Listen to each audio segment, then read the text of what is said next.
தென்னாடுடைய சிவனே போற்றி, எந்நாட்டவர்க்கும் இறைவா போற்றி. அனைத்து தமிழ் உள்ளங்களுக்கும் கனிவான வணக்கங்கள். நிகழும் ஸ்ரீ மங்களகரமான சோபகிருது ஆண்டு மாசி மாதம் 18ஆம் தேதி வெள்ளிக்கிழமை அன்று பஞ்சமி திதியில் சுவாதி நட்சத்திரத்தில் துருவ நாமயோகத்தில் தைத்தூலம் காரணத்தினில் அமிர்தயோகம் கூடிய நன்னாண்டில் இந்த சீர்மிகு மார்ச் மாதம் பிறக்கிறது. பிறக்க போகும் இம்மாதம் உங்கள் வாழ்வில் வளமும் நலமும் செல்வ செழிப்பும் பெற்று புதிய வாய்ப்புகள் புதிய வெற்றிகளுடன் மங்களகரமாக அமைய எல்லாம் வல்ல இறைவனை உளமாற வேண்டி விரும்பி கேட்டுக்கொள்கிறேன். இம்மாத கிரக நிலைகளை பார்க்கும் போது மேசத்தில் குருவும், கன்னி ராசியில் கேது பகவானும், மகர ராசியில் செவ்வாய் சுக்கிரனும், கும்ப ராசியில் சனி புதனுடன் சேர்ந்து சூரிய பகவானும் சஞ்சாரம் செய்கின்றனர். மார்ச் 2ஆம் தேதி புதன் பகவான் மீன ராசிக்கும், 8ஆம் தேதி சுக்கிர பகவான் கும்ப ராசிக்கும், 14ஆம் தேதி செவ்வாய் பகவான் கும்ப ராசிக்கும் இடப்பெயர்ச்சி அடைகின்றனர். இந்த கிரக அமைப்பினால் உங்கள் வாழ்வில் இம்மாதம் ஏற்படக்கூடிய சுப மற்றும் அசுப பலன்கள் என்ன என்பதனை பற்றி காண்போம். நடுங்க வைக்கும் குளிரோ தவிக்க விடும் வெயிலோ இல்லாமல் மிக இதமான சூழல் நிலவும் மாதம் இந்த மார்ச் மாதமாகும். பனிக்காலம் முடிந்து வசந்த காலம் துவங்க போகிறது. மாசி மாதத்தின் பிற்பகுதியும் பங்குனி மாதத்தின் முற்பகுதியும் இணையும் மாதம் இந்த மார்ச் மாதமாகும். கும்ப மாதமும் மீன மாதமும் இணைந்த இந்த மார்ச் மாதத்தில் பல திருப்பங்கள் உங்கள் வாழ்வில் நடைபெற உள்ளன. கும்பராசி அன்பர்களே, இம்மாதம் அனைத்து காரியங்களிலும் வெற்றி உண்டாகும். பணவரவு மகிழ்ச்சி தருவதாக இருக்கும். புதிய வாகனம் வாங்கும் யோகமும் உண்டாகும். சிலருக்கு எதிர்பாராத அதிர்ஷ்ட வாய்ப்புகளும் ஏற்படக்கூடும். தெய்வ பக்தியும் ஆன்மீகத்தில் நாட்டமும் அதிகரிக்கும். புண்ணிய தலங்களுக்கு சென்று வரும் வாய்ப்பு ஏற்படும். பெண்களால் பொருள் சேர்க்கை உண்டாகும். உறவினர்களால் அடிக்கடி பிரச்சனைகள் ஏற்படக்கூடும் என்பதால் கூடுமான வரை அளவோடு பழகவும். கணவன் மனைவிக்கு இடையே சிறு சிறு அளவில் கருத்து வேறுபாடு ஏற்பட வாய்ப்பு உள்ளதால் ஒருவரை ஒருவர் அனுசரித்து செல்வது நல்லது. புதன் பகவான் சாதகமற்ற நிலையில் இருப்பதால் குடும்பத்தில் அடிக்கடி பிரச்சனைகள் ஏற்படக்கூடும். பிள்ளைகளால் சில சங்கடங்களை சந்திக்க நேரிடும். வெளிநாட்டில் இருந்து எதிர்பார்த்த செய்தி கிடைப்பதில் தாமதம் ஏற்படும். தந்தையின் உடல் ஆரோக்கியத்தில் கவனம் தேவை. அவருடைய தேவைகளை நிறைவேற்ற முயற்சி செய்யவும். நண்பர்களிடம் எதிர்பார்க்கும் உதவிகள் கிடைக்கும். நண்பர்களால் வாழ்க்கையில் நல்ல திருப்பம் ஏற்படக்கூடும். அலுவலகத்தில் பதவி உயர்வு, ஊதிய உயர்வு போன்ற சலுகைகள் கிடைக்கும். ஆனாலும் பணிச்சுமை அதிகரிக்கவே செய்யும். சக ஊழியர்கள் உங்கள் பணிகளில் உதவிகரமாக இருப்பார்கள். சிலருக்கு வேலையில் இடமாற்றமும் ஊர் மாற்றமும் ஏற்பட வாய்ப்பு உண்டாகும்.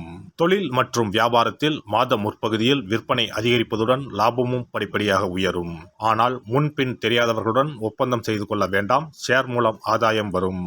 குடும்பத்தை நிர்வகிக்கும் பெண்களுக்கு குடும்பத்தை நிர்வகிப்பதில் சற்று சிரமம் இருக்கவே செய்யும். பொறுமையை கடைபிடிப்பது நல்லது. வேலைக்கு செல்லும் பெண்களுக்கு வேலை சுமை கூடுதலாக இருக்கும். மாணவர்கள் பாடங்களை மன நிறைவுடன் படிப்பீர்கள். கூடுதல் மதிப்பெண் பெற மேற்கொள்ளும் முயற்சிகள் யாவும் வெற்றியடையும். கலைஞர்கள் உற்சாகமுடன் செயல்பட்டு கொடுத்த வாக்கினை காப்பாற்றி விடுவீர்கள். பண வரவு தாராளமாக இருக்கும். தேவையான பட வாய்ப்புகள் வரும். அரசியலில் உங்களுக்கு சாதகமான சூழ்நிலை நிலவும். குறிப்பிட்ட சிலர் உங்களுக்காக பேசுவார்கள். நற்காரியங்களில் ஈடுபட்டு பேரும் புகழும் கிடைக்கப் பெறுவீர்கள். நட்சத்திர பலன்கள் அவிட்டம் 3, 4ஆம் பாதம். இந்த மாதம் பயணங்கள் செல்ல நேரலாம். வாக்கு வன்மையால் எடுத்த காரியத்தை சிறப்பாக செய்து முடிப்பீர்கள். தொழில் வியாபாரத்தில் இருந்த போட்டிகள் விலகும். பணியாட்கள் மூலம் காரிய அனுகூலம் உண்டாகும். சரக்குகளை பாதுகாப்பாக வைப்பது நல்லது. சதயம் நட்சத்திரம். இந்த மாதம் உத்தியோகத்தில் இருப்பவர்களுக்கு உழைப்பு அதிகரிக்கும். எந்திரங்களை இயக்குபவர்கள் கவனமாக இருப்பது நல்லது. குடும்பத்தில் மகிழ்ச்சியும் குதூகலமும் ஏற்படும். குடும்ப உறுப்பினர்கள் ஒற்றுமையுடன் செயல்படுவார்கள். கணவன் மனைவிக்கு இடையே இருந்த மன வருத்தம் நீங்கும். போராட்டாதி 1, 2, 3ஆம் பாதம். இந்த மாதம் குழந்தைகள் உங்கள் சொல்படி நடப்பது மனதுக்கு மகிழ்ச்சி தரும். சாமர்த்தியமான பேச்சின் மூலம் எடுத்த காரியத்தை வெற்றிகரமாக செய்து முடிப்பீர்கள். தொழில் வியாபாரத்திற்கு தேவையான பண உதவிகள் கிடைக்கும். மாரியம்மனை தீபம் ஏற்றி வழிபட எல்லா துன்பங்களும் நீங்கும். காரிய வெற்றி. இனி இந்த மார்ச் மாதத்தில் மகா சிவராத்திரி எப்போது, இந்த நாளுக்கு அப்படி என்ன சிறப்பு என்பதனை பற்றி காண்போம். சிவபெருமானுக்கு எத்தனையோ திருநாமங்கள் உள்ளன. அவற்றில் மிக உயர்வானதாக சொல்லப்படுவது மகாதேவன் என்ற திருநாமம். மகாதேவன் என்றால் கடவுள்கள் அனைவருக்கும் மேலான கடவுள். கடவுள்களுக்கு எல்லாம் தலைவன் என்ற பொருள். சிவாய நம என சிந்திப்பவர்க்கு அபாயம் ஏற்படாது என்பார்கள்.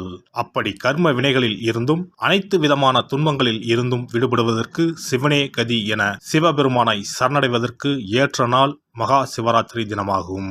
மகா சிவராத்திரி நாளில் சிவபெருமானை முழு மனதுடன் உண்மையான பக்தியுடன் வழிபட்டால் நம்முடைய வேண்டுதல்கள் அனைத்தையும் சிவபெருமான் நிறைவேற்றி வைப்பார் என்பது ஐதீகம்.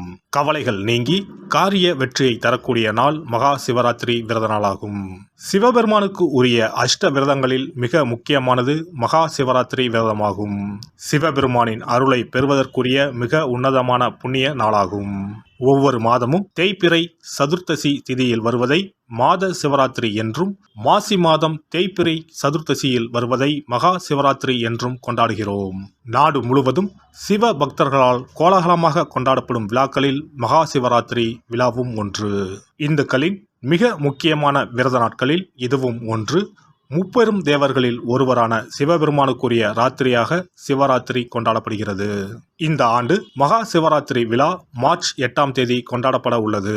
அன்று இரவு 8:20 மணிக்கு துவங்கி மார்ச் 9ஆம் தேதி மாலை 6 மணி வரை சதுர்த்தசி திதி உள்ளது.